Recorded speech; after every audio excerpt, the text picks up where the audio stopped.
caught out in a thunderstorm without an umbrella based on the weatherman's prediction, right?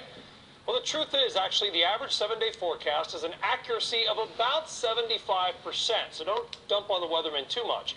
But one company claims they can predict the weather 1 year in advance with 80% accuracy. Joining us now is Bill Kirk, CEO of Weather Trends International. Okay, call me a skeptic. You say that you can predict a year-out weather 80% in advance when the weatherman says he's going to be 75% right a week from now. How is that possible? Right, exactly. Well, the weatherman's trying to predict these things, tornadoes, hurricanes, things that are right now happening. We're not trying to predict that. We can't predict that a year ahead, but we can predict temperatures and precip and snow.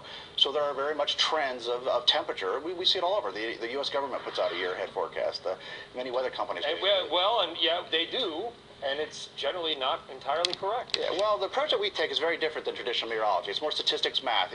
We're seeing a pattern very much like the 1970s. So if you know what happened in the past, then you have a good kind of a model for what's going to happen in the future. Because if it's happened in the past, true? Wait a minute. I know that's true with history. But is that true with weather history? Well, think about it right now. 1970s all over again. Why? The Pacific Ocean goes through a 30-year cycle. It's getting cold. Like I thought you were going to say stagflation, low employment growth. I don't know. I'm waiting for Jimmy Carter to say he's running for president, but I haven't heard that yet. No, think about the drought in Europe, the floods we've had here in Australia, the record tornadoes. The Northern Hemisphere has had some of the snowiest winters in 4 straight years now.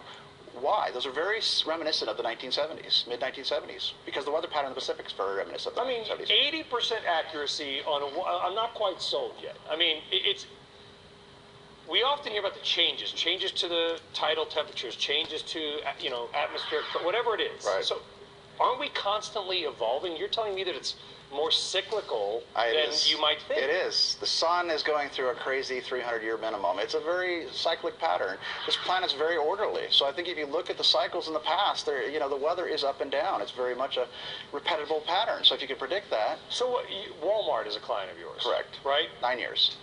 Why?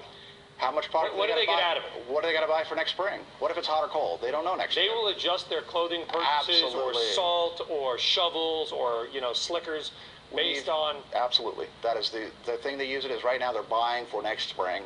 Okay. So how much product to buy, where to put it, when to advertise. If you're trying to sell me this spring when it's so cold and snowy, up here in the northern part of the country. You're convincing me a little bit. Okay, 2 quick questions. Number 1, are we doomed?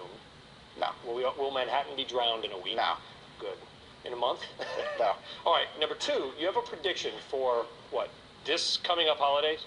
Yeah, we can talk about Christmas December. coming up, or next. I mean, how many? Sure. How far? Give us something we can use. We'll bring you back on. There you go. You know what I mean? Christmas. We've had some brutal Christmas the last few years. Snowy, cold, bad for retail sales. Retail sales get hammered. It's all about store traffic. You and I need to get to the store. We don't want December 23rd. You and I are at the store. Well, again, we're not talking about day. We're talking about weeks and periods of time. So the month of December looks like it's a predominantly warmer, drier, much less snowy December. So that's good news for retail sales. You and I can get to the store without anything getting Less in our way. snow, warmer this December. Bill Kirk, we're holding you to it. We're going to bring you back, buddy. Sounds good. We know where you live now. Bill, thank you very much.